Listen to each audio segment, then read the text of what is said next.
World cup ഇങ്ങോട്ട് പഠിക്കലെത്തിയിട്ടും പഴയ ഒരു ആഘോഷം ആരവൊന്നും ഇല്ല, ഫ്ലെക്സുകളൊന്നും പൊന്തി തുടങ്ങിയിട്ടില്ല എന്നാണ് നാട്ടിൽ നിന്ന് കുറെ മീഡിയാസ് റിപ്പോർട്ട് ചെയ്യണത് കേട്ടോ. കുറെ ഫ്രണ്ട്സും അതൊക്കെ തന്നെയാണ് പറയണത്, പഴയ ഒരു ഓളൊന്നും ഇല്ലാന്ന്. പക്ഷെ നെയ്മറിന്റെ കാര്യത്തിന് ഒരു തീരുമാനമാവാത്തതിന്റെ കാര്യത്തിലേ ബ്രസീൽ ഫാൻസ് കുറച്ച് പിന്നാക്കം നിൽക്കുകയാണ്. അതങ്ങോട്ട് തീരുമാനമായി കഴിഞ്ഞാൽ കാര്യങ്ങളോട് ഓണാവും. പിന്നെ മെസ്സി ഫാൻസ് ഇറങ്ങും, പിന്നെ അണ്ണന്റെ ഫാൻസ് ഇറങ്ങും, കാര്യങ്ങളങ്ങോട്ട് ഓണാവും. 3 പേരും തങ്ങളുടെ അവസാനത്തെ വേൾഡ് കപ്പ് കളിക്കല്ലേ.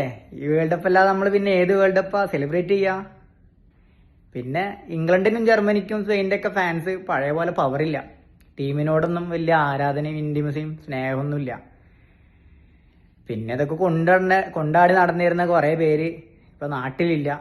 നാട്ടിലുള്ളവരെ കുറെ ആൾക്കാർ കല്യാണം കഴിഞ്ഞ് കുട്ടിയായി ജീവിതം മുന്നോട്ടുണ്ടാവാനുള്ള നെട്ടോട്ടത്തിലാണ് ഓരൊക്കെ. എന്തൊക്കെ പറഞ്ഞു കഴിഞ്ഞാലും നമ്മൾ മലപ്പുറത്തുകാർക്ക് ഫുട്ബോൾ ഇല്ലാതെ ജീവിതമില്ലല്ലോ. കുറച്ച് ദിവസം കൂടി കഴിയുമ്പോൾ കാര്യങ്ങളൊക്കെ സെറ്റ് ആവും. ഈ വേൾഡ് കപ്പും നമ്മൾ സെലിബ്രേറ്റ് ചെയ്യും.